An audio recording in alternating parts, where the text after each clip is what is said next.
Esto es Ampicilina 500, el podcast. Bienvenidos a Ampicilina 500, el podcast, un espacio semanal en que abarcamos temas de interés, de esos que le preguntaste al Dr. Google, pero nosotros te lo empleamos aquí con buena evidencia, rigor científico, de forma práctica y en un ambiente relajado. Recuerda que puedes encontrarnos en Instagram, Twitter, Facebook como Ampicilina 500 y en tu plataforma de podcast favorita. Yo soy Catherine Calderón y conmigo, como de costumbre, se encuentran Jonasis Jiménez y Rafael Vargas. Hoy tenemos unos invitados muy especiales que me encantan. Fueron, creo que, nuestros primeros invitados y hoy los tenemos completos. Me refiero a los chicos de Sin Lechuga y vamos a hablar de un tema súper interesante y es sobre la adicción al azúcar. Bienvenidos a todos. Saludos. Saludos. Hola. Saludos. Haciendo otro featuring aquí. Tírala atrás. Ampliando nuestro universo podcast. Exactamente. Señores, y vamos a comenzar sin más preámbulos a hablar un poquito sobre la adicción al azúcar. Y yo traigo este tema a colación porque recientemente, es un tema del que igual se ha hablado desde hace mucho tiempo, varias décadas. Pero no es sino hasta ahora, cuando la moda fit, de todo el mundo quiere ser fit, saludable, todo el mundo es nutricionista, todo el mundo es coach, cuando viene a colación y se trae a la mesa este tema. Y a República Dominicana, yo no les puedo decir cuándo llegó el tema, pero en los últimos 2 años más o menos lo he visto sobre el tapete. Y yo creo que quién más recomendado para hablar un poquito sobre estos temas que los chicos de Sin Lechuga, porque desde su punto de vista nutricional y nosotros desde el punto de vista médico vamos a tratar de traer un poquito más de luz y Rafa, sobre todo, exacto, como el punto en equilibrio, porque a veces uno se va... mantiene a nosotros con los pies en la tierra. Exacto, porque a veces uno se va demasiado técnico y uno ya como manejamos los tecnicismos, todo el mundo se entiende, pero entonces Rafa nos mantiene down to earth. Entonces vamos a hablar un poquito sobre eso y vamos a tratar de responder la pregunta. Primero, ¿qué es supuestamente la adicción al azúcar y si existe esta adicción al azúcar? Cualquiera. No sé, no todos al mismo tiempo. No hablen todos al mismo tiempo. Sí, está fuerte, porque cuando somos 3 es como más fácil coordinarnos, pero somos tanta gente ahora. Somos 6 hoy. Pero bien, cuando uno habla de la adicción del azúcar, ¿cómo te digo? Hay diferentes formas en las que uno puede abordar el término de adicción al azúcar. Técnicamente, por lo menos en tecnología o en alimentos procesados, tú puedes hacer cualquier alimento que sea hiperpalatable, o sea, que sea como que dé mucha gana y sea muy, muy llamativo. Ahora, desde el punto de vista de que una gente tenga como dependencia o que sea adicto a lo que es el azúcar per se, la evidencia es un poco controversial, por así decirlo. Exactamente. Si nosotros vemos mucho del enfoque que le han dado a lo que es la adicción al azúcar, uno tiene a veces que cuestionar la metodología. Hay muchas personas que dicen, animales expuestos, por ejemplo, a bebidas azucaradas versus alguna sustancia narcótica, por lo general prefieren las bebidas azucaradas. Pero entonces, a mí siempre me hace la pregunta, que no he visto en la metodología por lo general, ante 2 cosas, ante 2 sustancias, yo creo que siempre el organismo va a buscar la forma de alimentarse. Entonces, de una forma u otra es un aporte de energía que lo va a necesitar. Pero lo que tenemos que ver es, es azúcar, si es solamente como comer azúcar o es un alimento ya procesado que contiene azúcar. Que solamente no se le puede atribuir esa adicción simplemente al azúcar porque tiene más ingredientes. Claro. Exacto. Y algo que yo quiero destacar antes de hablar, de entrar al tema lleno de por sí, y es que en medicina, en la parte de psiquiatría y en psicología se utiliza el manual de diagnóstico de enfermedades, el DSM, que puede ser el 4, el 5, el que ustedes, el que el profesional de salud use. Por ejemplo, yo estábamos hablando un poquito ahorita que nos gusta más el 4 porque está un poquito más estructurado que el 5. Pero es que tenemos que actualizarnos también. Y tenemos que actualizarnos. Pero en general se utilizan, el término de adicción está caracterizado por algunas características, valga la redundancia. Cuando se consume, por ejemplo, una sustancia, por ejemplo, drogas, primero tiene que haber una motivación aumentada a consumir esa sustancia, una persistencia de consumir esa sustancia a pesar de las consecuencias negativas, y tiene que haber una parte neurobiológica que se haya asociado, que esté detrás de eso. O sea, que tiene que haber un mecanismo que lo explique, cerebral, de comportamiento. Y algo que ustedes mencionaron es sumamente importante. Nosotros no consumimos azúcar sola. Consumimos en otros alimentos. Sí. Y yo creo que por ahí comenzamos como con una de las debilidades de esta teoría o de esta hipótesis de la adicción al azúcar. Pero que algo también importante es, porque lo que decía Miguel antes, no está el diagnóstico todavía de hay adicción o no hay adicción. Pero la gente que tiene una predisposición, o que nosotros teorizamos que son adictos al azúcar, sí manifiestan ciertos síntomas de una persona que es adicto a otras sustancias. Entre ellas, una de las más importantes es el craving. Sí. Porque yo creo que a todos nos ha pasado. Eso te iba a decir. Que tenemos craving es el asunto de que tú cuando tienes tú quieres un deseo, tú lo necesitas eso. Es como que tú estás sentado leyendo cualquier cosa y de pronto tú dices, wow, si yo tuviera un helado ahora mismo, antojo, una empanada, un brownie de tal y tal negocio, porque uno le pone, cuando tú tienes el craving, tú le pones nombre y apellido.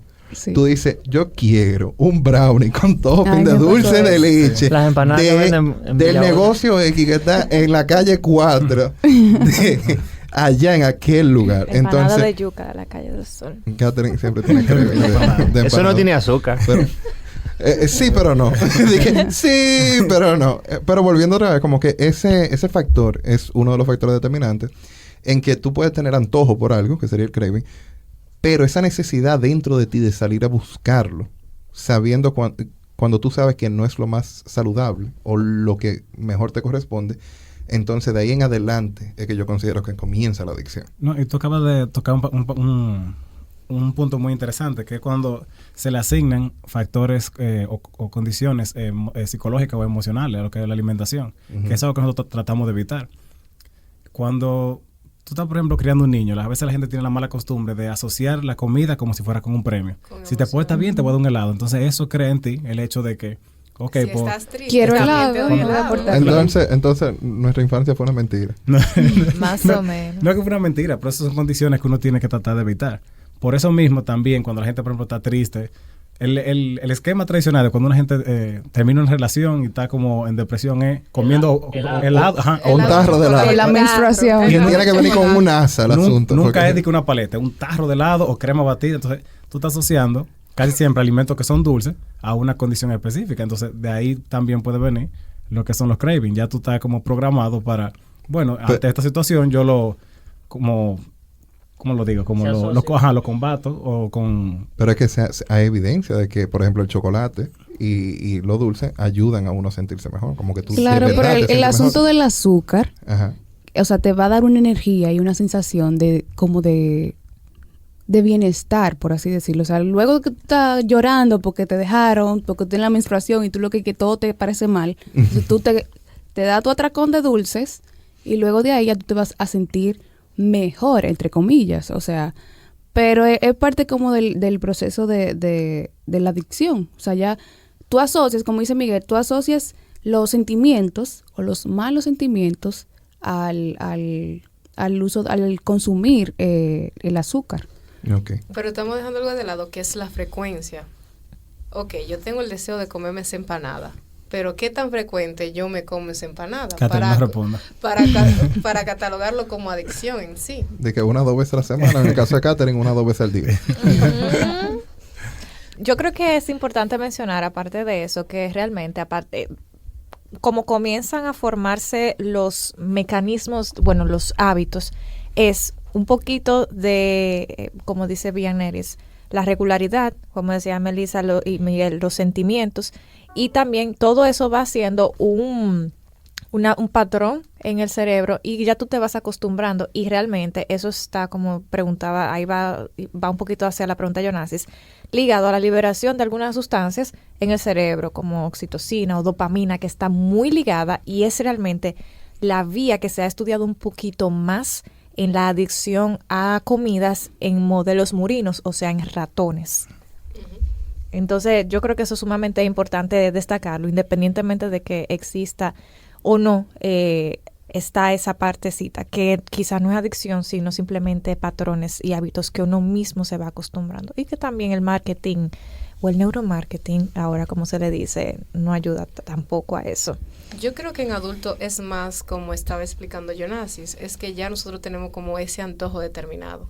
Ante ciertas situaciones como, ok, yo como que me sentí mal o discutí con mi jefe, de aquí yo voy y me tomo algo o voy a salir a comer helado. O sea, ya uno, o sea, como adulto tenemos asociadas ciertas situaciones con ciertos alimentos. Exacto. ¿Y por qué entonces el azúcar? Y cierto tipo de azúcares, porque nadie se le coge de que yo tengo un deseo de comer sandía y me voy a comer 3 sandías porque yo lo que tengo deseo es de eso. Seguro que hay alguien que nos escucha que se va a quejar, pero no es común. Yo estoy en eso últimamente. Estoy ahí en ese. comer En tu sandía. antojo Tú de ves, sandía. mira, siempre hay alguien. Siempre hay uno. No, pues no dije nada. Usualmente lo que uno se antoja no es necesariamente de comer legumbres o de comer frutas. No, por lo general. Y entre peor te va, peor es la comida. Entonces, Usualmente está como muy asociado. Porque yo tengo antojo, por ejemplo. No me pasa ahora mismo, pero tú escuchas a la gente y que no. El gimnasio que vaya a la porquería. Yo quiero una pizza de pepperoni y quiero helado. sí. Eso es, porque por ahí es que va el despecho, como que por ahí es. No, ustedes no se imaginan lo difícil que es para nosotros como nutricionistas cuando entregamos un plan, nosotros motivando a nuestro paciente y que mira, vamos a hacer esto así. Y en medio de la semana, el paciente te escribe y te dice, mira, hoy yo me puedo comer una pizza. O sea, él está en el 4º día de la dieta. Hoy yo me puedo comer una pizza. O cuando va a visitarte ya en la siguiente consulta te dice y que mire, que no bajó o que bajó muy poco. No entra en déficit todavía. No, y que no, eso porque seguro todavía mi cuerpo no ha asimilado y tú comienzas a preguntarle, a indagar y ya el paciente te dice que comió helado, pero que como él estaba empezando la dieta que eso no importaba porque eso era el inicio, ya luego él va a ponerse en serio. Esa es muy difícil. No, pero es mejor que el paciente que es mejor el paciente que te lo dice. Hay algunos Claro. que tú lo ves en Instagram, en la historia, con el pedazo de pizza y bizcocho, así yo no me acuerdo haber puesto eso en la dieta. Pero está bien. Exacto. Entonces, ¿qué es lo que tiene la pizza? ¿Qué es lo que tiene el helado? Que hacen que uno quiera comer eso y no que le dé un atracón de brócoli y de zanahoria, remolacha. Eso es bastante interesante. Y es por el mismo lado de crear alimentos que sean hiperpalatables. O sea, hay combinaciones que tú puedes hacer que llamen más la atención. Los alimentos que uno asocia con que no son ricos, por así decirlo, por lo general son bajos en grasa. La grasa es lo que le da palatabilidad a las cosas, lo que le da como sabor. Por eso, si tú tienes un alimento que no tiene grasa, por ejemplo, un yogur sin grasa, la gente dice, sabe como a cartón, es verdad, tiene un sabor. Y si no tiene azúcar también. Neutral, o sea, que no es tan como agradable. Esos alimentos, por lo general, o son muy ricos en grasa o en azúcar, que son los que le dan esa sensación de que como que son mucho más ricos y hace que la gente lo busque más cuando quiere darse un atracón. Entonces, y que también viene de la experiencia que uno haya tenido. Si la primera vez que yo consumí helado, o sea, un niño, fue en una fiesta, o sea, fue algo de alegría y como que él lo asocia a placer, ya no hay forma de tú romper eso. Eso pasa incluso también en el otro lado, y perdón que te interrumpa, cuando tú comiste un alimento en un mal momento, ya tú lo asocias muchas veces con algo negativo. Le coge hasta odio, sí. Es negativo. Pero agregándole a lo que decía de la grasa, lo que hacen a los alimentos como que palatables, la grasa, el azúcar y la sal. Y arriba de todo eso, el factor umami, que sería el glutamato, que se utiliza mucho a medida... ¿El factor cuál? Umami. Eso es el Ajinomoto. Esa es la sal Ajinomoto o glutamato. El MSG. Como el sabor de la sopa. El Sí, MSG. de la sopita. La sopita, glutamato monosódico. Entonces, el glutamato monosódico, que es verdad, como que es un sabor que es indescriptible, por eso tuvieron que asignarle como que una Su categoría propio, nueva. sí. Ajá, no es ni salado, ni dulce, ni agrio, ni amargo. Sopita. Es umami. Es umami. Es umami. El sabor se llama umami.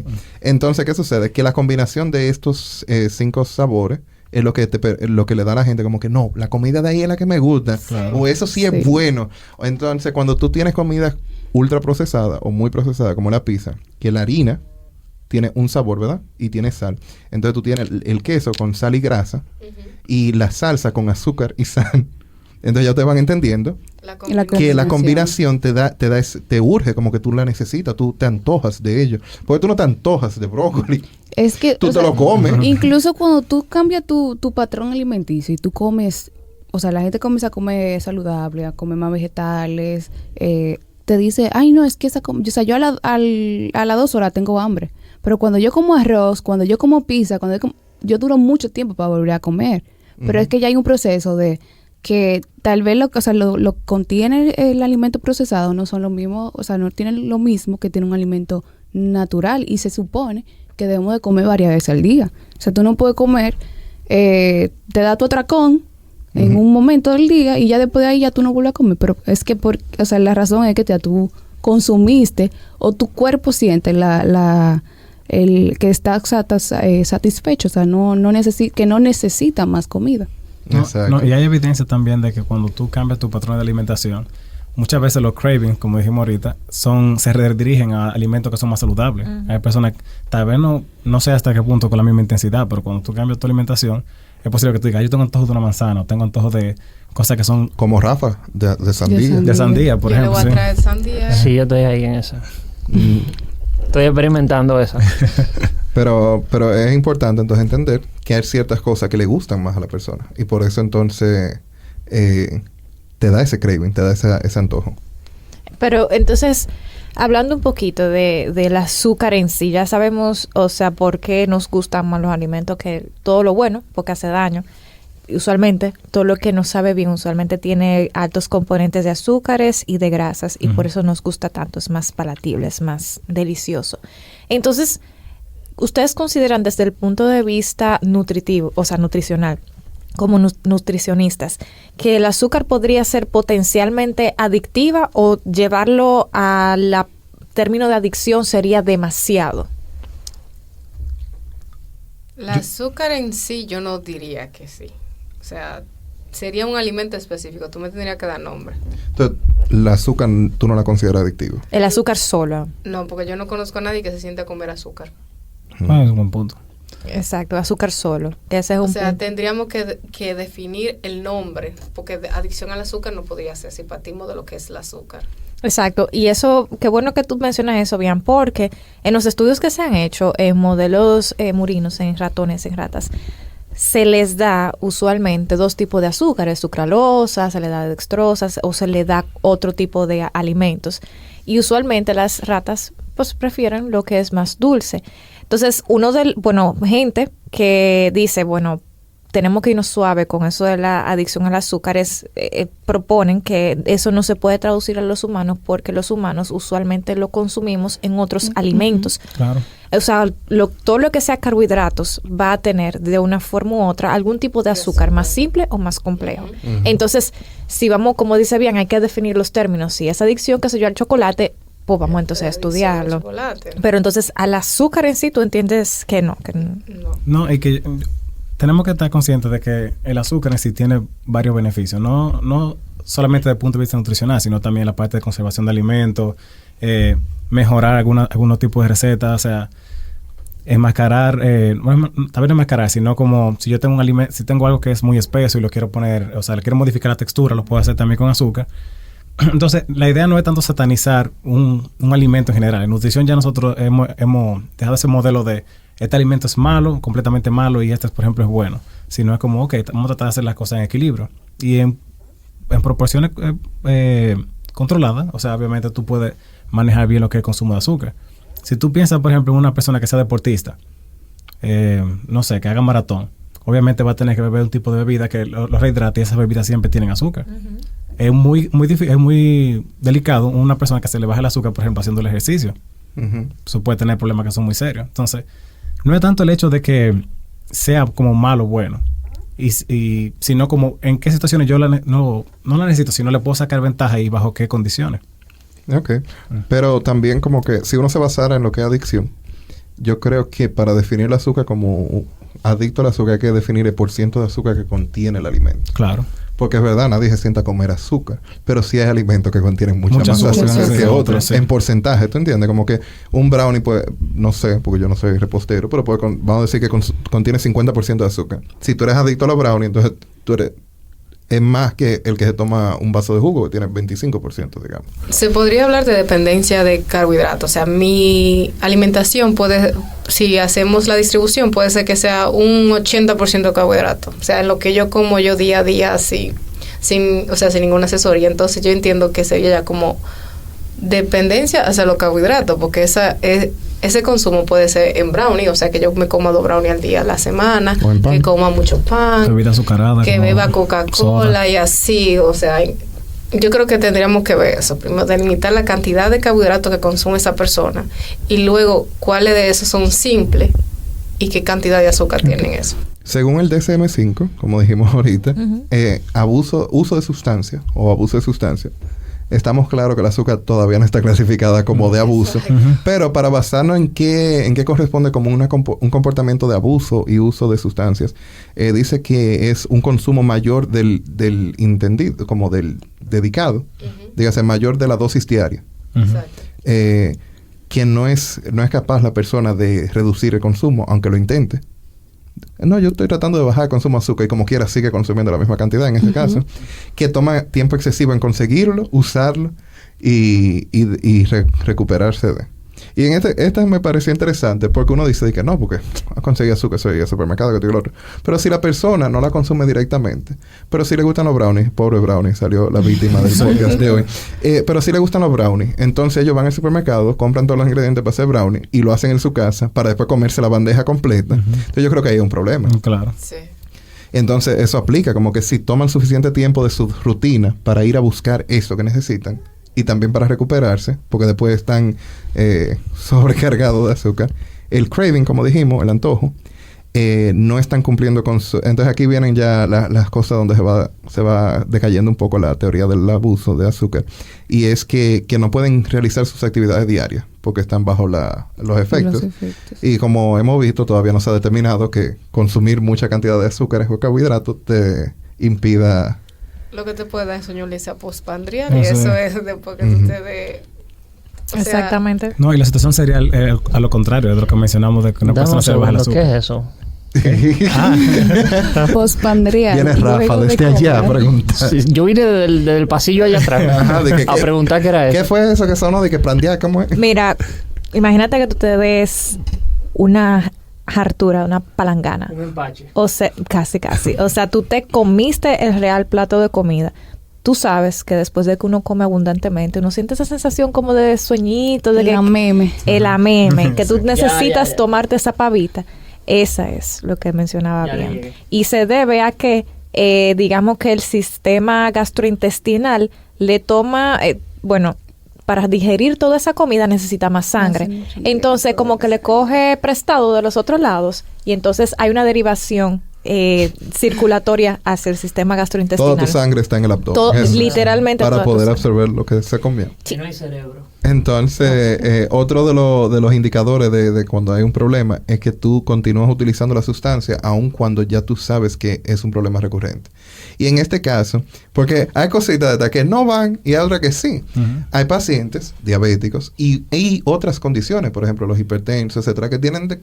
Idealmente todos deberíamos tener una dieta balanceada. Pero hay personas que se benefician estrictamente, como que de verdad la necesitan.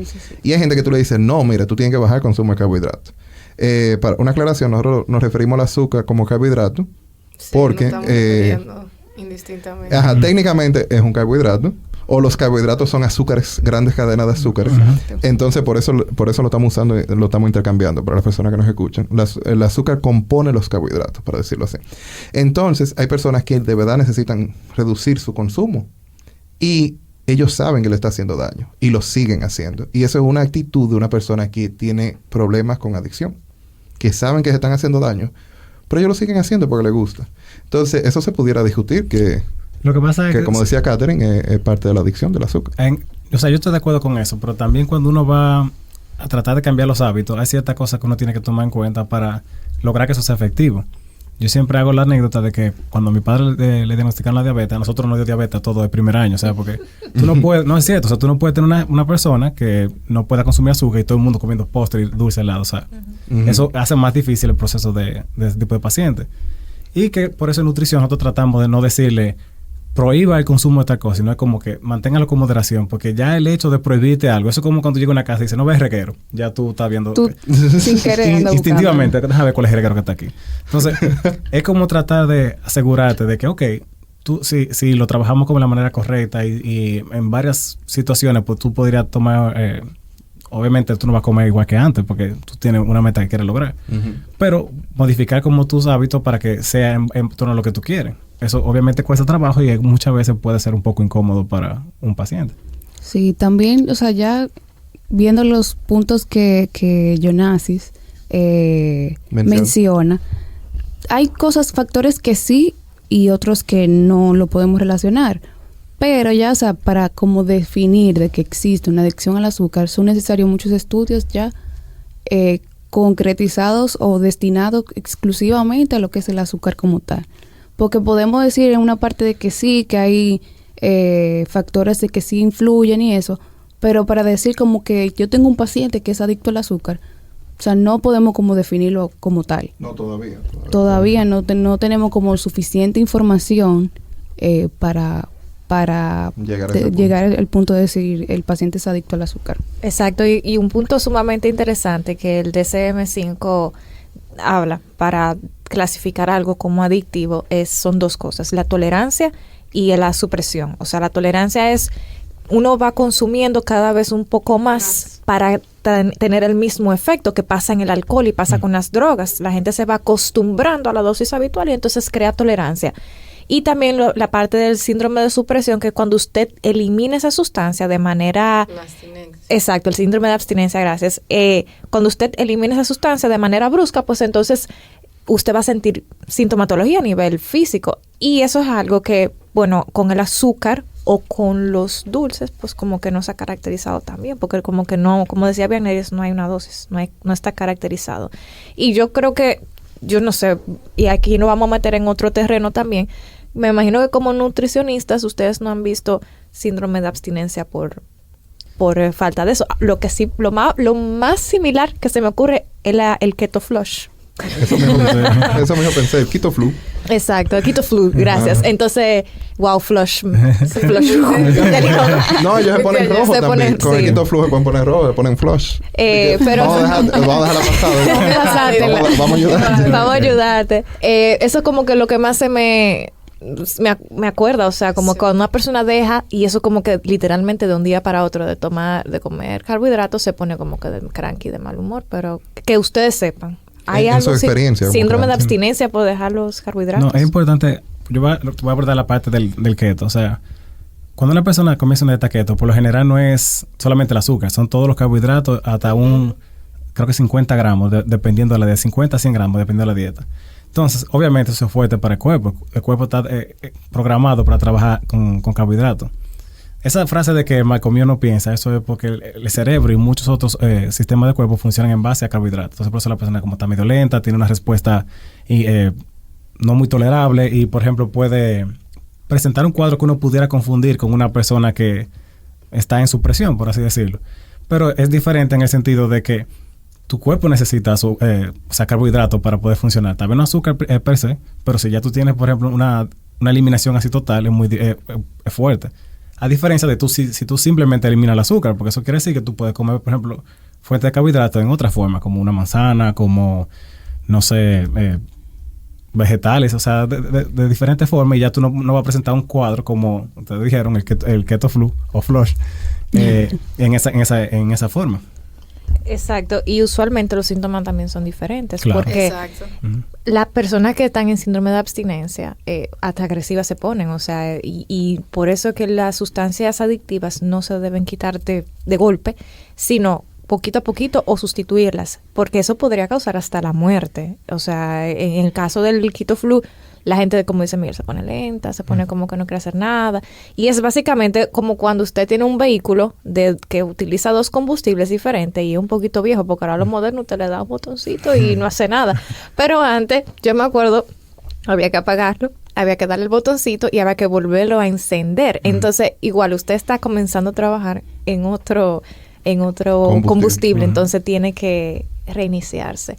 Y entonces, sí, ya vimos un poquito de que probablemente por lo menos hasta ahora, no haya una buena caracterización de la adicción al azúcar. Entonces, en conclusión, ¿qué es lo que existe para que la gente no se le olvide? ¿Por qué es que la gente está tan ligada a consumir carbohidratos o azúcares en todo tiempo? O sea, ¿qué es lo que pasa ahí? El asunto que mencionamos del umami influye mucho en esos alimentos. Casi todos los alimentos que son ricos en carbohidratos o azúcar en específico, tienden a tener este sabor también. Entonces, se puede relacionar eso a que la gente siempre quiera como consumir más de este tipo de alimentos a los alimentos que no tienen este sabor. Entonces ahí es probable que se pueda ligar el término a esa parte. Y también cada persona es diferente. Podemos encontrar personas que podamos relacionar el asunto con el umami, pero también podemos encontrar personas que quizás sí, que tengan una dependencia a consumir alimentos dulces. Entonces ahí es más como dependiendo de cada persona, pero no podemos generalizar, como de que ya todo, o sea, existe algo como que se llama, como la dependencia del azúcar. Pero el asunto del umami es algo que puede influenciar en esa parte. En ese sentido, el azúcar en sí, o sea, hay mucho tipo, o sea, está fructosa, la sacarosa, o sea, no podemos decir que adicción al azúcar per se, porque tendríamos que delimitar cuál sería ese azúcar y por ende también tener claro cuáles alimentos son los que tendrían más ese tipo de azúcar.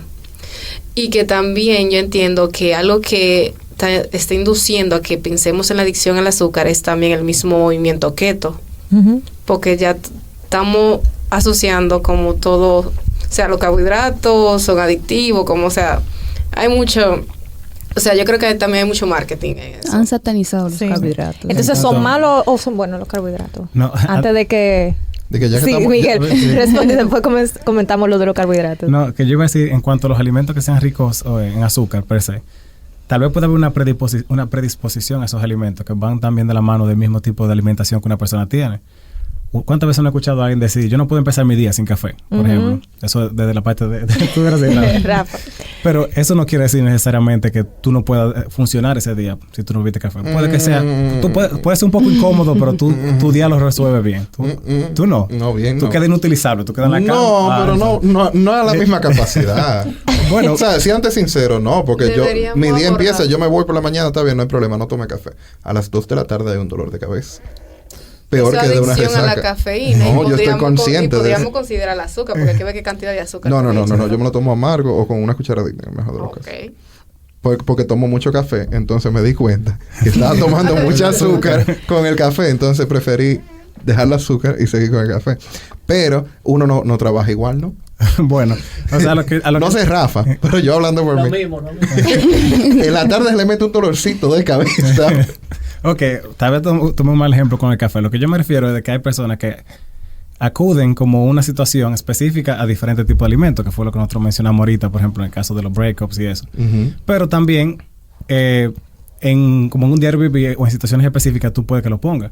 Cuando una persona va a hacer, por ejemplo, un maratón de Netflix, casi nunca son alimentos saludables. Uh-huh. Por lo general son alimentos que son... Un maratón de Netflix. Yo pensé que un maratón y un maratón de Netflix. O sea que se va de una sentada a una serie completa. Casi siempre son alimentos que son muy ricos en azúcar.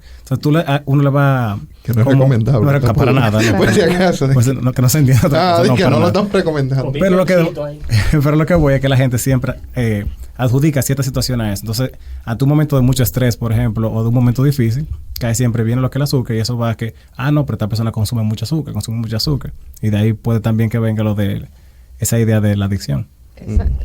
Y entonces, para ir concluyendo, yo quiero que la gente también, ustedes les respondan, quizás nosotros no nos crean, pero tal vez ustedes sí que van a creer. Tú, dime, Jonasi. No, lo de los carbohidratos. A eso voy. Los carbohidratos, ¿son buenos, son malos? ¿Cuánto deberíamos consumir? Perdonándonos los que están haciendo la dieta keto, pero los carbohidratos en general, ¿cuál es su opinión de la parte en la dieta nutricional? En la dieta dominicana, ¿qué es lo normal? Son buenos y necesarios. Sí.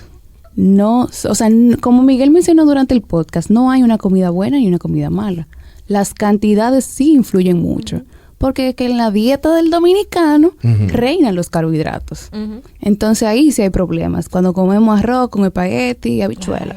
Ahí sí hay problemas. Y tostones. Y una soda. Y refresco. También, sí. una dieta basada en carbohidratos. Y un dulcito de coco después de la comida. Y el café con azúcar. Con azúcar. Café. Entonces, ahí sí hay problemas. Cuando sobrepasamos los límites recomendados. La recomendación de carbohidratos es individualizada, o sea, se debería de calcular por cada persona.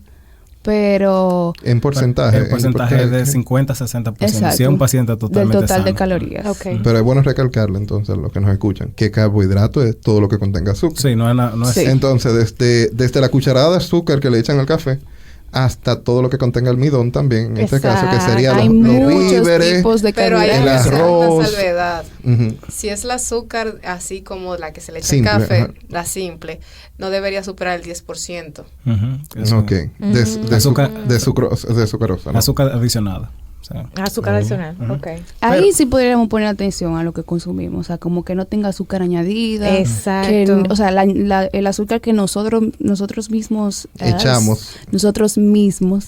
echamos a las comidas, ahí sí, o sea, Eso no, que no excede el 10% Exacto. del eso sí diario. lo deberíamos controlar, pero la cantidad, o sea, si son carbohidratos complejos, no son Integrales refinados, o son integrales, vegetales eso y sí, o sea, ahí no es que vamos a comer como locos, pero sí tenemos más libertad de consumirlos. Eso ustedes van a tener que venir otro día para que hablemos así en términos llanos y sencillos sobre los tipos de alimentos, o sea, para que desconstruyamos, como está de moda esa palabra, los grupos alimenticios, que son proteínas, que son carbohidratos, Claro. para que la gente sepa, porque a veces hablamos con tanta facilidad de carbohidratos simples y complejos y uno ya se lo sabe, pero quizás a una persona normal, wow, eso soy yo tan feo. A una persona que no es médico, que no está en el área médica. Quizás Rafa, el vecino de Doña Fefa. Exacto, una persona que no tenga que ver nada con el área de la medicina, de la salud, de enfermería, etcétera, etcétera, no está tan relacionado con estos términos. Entonces ya ustedes saben, quedan comprometidos en frente de todo el público que nos sirve como testigos.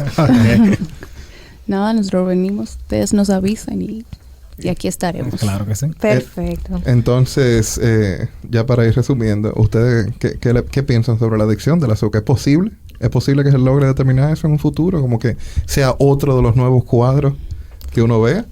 Bueno, yo creo... ¿O es un asunto de dieta? Como que un asunto de... Yo toma digo de que decisiones lo interesante sería, como bien mencionó, determinar entonces qué tipo de azúcar sería. Porque ni siquiera incluimos los edulcorantes ahí, porque no sé hasta... No, espérate, vámonos.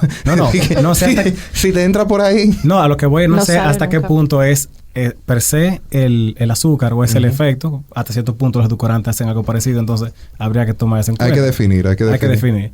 Si hubiese un tipo de adicción al azúcar, yo diría que no sería tanto como lo ponen, adicto como es el caso de lo que son adictos a la cocaína, sino tal vez más como dependencia, como el café o la nicotina, que es algo que tal vez no sea tan... ¿Y la adicción a los carbohidratos? ¿Esa sería posible entonces? Adicción a los carbohidratos, Sí. que yo recuerdo, no he visto bibliografía que diga eso, no que yo sepa. Hacen falta muchos estudios. Ujú. En Sí. conclusión. Sí. A los muchachos que van a hacer tesis ahora entonces. No, pero es interesante. Claro. Es interesante ahora que lo hablamos y que lo comparamos con lo que es adicción en sí. Claro. Me pareció muy interesante. Y algo que aclare, disculpa que te interrumpa, es que el cuerpo funciona a base de carbohidratos, señores. O sea, la energía de inmediata, la energía que se consume, todo lo volvemos carbohidratos para funcionar. O sea, que si realmente fueran dañinos, el organismo no funcionara a base de carbohidratos. Exacto. Prefiriera otra fuente. No, yo realmente no considero que sean malos. Yo lo que digo que como todo en la vida es un asunto de equilibrio. Como Moderación, que, claro. hay que saber la moderación, manejar las cantidades y algo que mencionaron al principio, que con eso me gustaría yo resumir, es que desde pequeño no han ido criando y cosas que es un mecanismo de recompensa positiva, como un positive feedback. Ajá. Y es que te fue bien. En mi caso personal, cada vez que yo pasaba de curso me llevaban a comer helado. No, y hasta si un niño se da un golpe, van con su paleta una vez, Ajá. tranquilo. Entonces, O en el caso de nosotros los médicos, como que por ejemplo en Estados Unidos y en algunos consultorios aquí, por dejarse inyectar, La por vacuna. dejarse revisar, le dan una paletita. Ujú. Entonces, desde el punto de vista que uno lo ve como que, no, eso es inofensivo, porque, ¿qué es eso? Una paleta, un bolón, una cosa. Eso no es nada. Pero crea un condicionamiento de que tú, cuando te pasa algo malo, te dan algo dulce o sabroso. Y tú liberas entonces dopamina o otros neurotransmisores que te dan esa sensación de saciedad, como de bien. Tú te sientes bien. Sí. Entonces, ese vínculo entre malo, dulce, bien. Entonces, cuando a ti te va mal en el trabajo, tú comes dulce para sentirte bien. Y así eso se repite a medida que tú creas una dependencia. De que cuando tú te sientes mal, cuando tienes gripe, cuando estás enfermo, entonces tú quieres sentirte bien. Y tú entiendes que para sentirte bien es consumir alimentos no saludables. No, y que ese umbral va hasta disminuyendo. Hay personas que, por ejemplo, me fue mal en el trabajo. Ya es, por ejemplo, DH. Yo como que me siento mal, sin ninguna justificación. Se me pinchó una goma de carro. Ya, tengo que darme mi atracón. El jefe como que no me saludó y me cortó los ojos. Necesito una empanada. No, y ya tú comienzas a rever, entonces, de que te has antojado de una pizza, entonces déjame, a mí no me fue bien en el trabajo, déjame yo comprar una pizza. Sí. Y pasa, es algo peligroso. Sí. Así que... Señores, yo quiero agradecer a todos ustedes por haber estado acá, las voces más sensuales de los podcasts. Lo dijo la gente, no lo dije yo. A los chicos de Sin Lechuga, a Yonasis, a Rafa y a ustedes por escucharnos y dedicarnos el tiempo. Si a ustedes les gustó este episodio, compártanlo con sus amigos, con sus familiares, sus enemigos, con todo el mundo. Recuerden que pueden seguirnos en nuestras redes sociales, darnos feedback, proponernos temas. Estamos en Twitter, Instagram, Facebook como Ampicilina 500. Estamos también en tu red de podcast favorita. Nos puedes buscar como Ampicilina 500 también. Y recuerda que tenemos nuestra web como www.ampicilina500.com. Hasta la próxima. Y en el próximo episodio de Ampicilina 500... Se hartan de toda la porquería y después quieren ir a ponerse un suerito y decir, ya yo estoy recompuesto. Exactamente. Eso no pasa así. Le quita el sentimiento de responsabilidad y culpabilidad a una persona, porque la gente se siente mejor cuando puede culpar, achacar a un tercero su problema o cuando siente menos responsabilidad por ellos. Sintonízanos cada lunes a partir de las 7 de la mañana.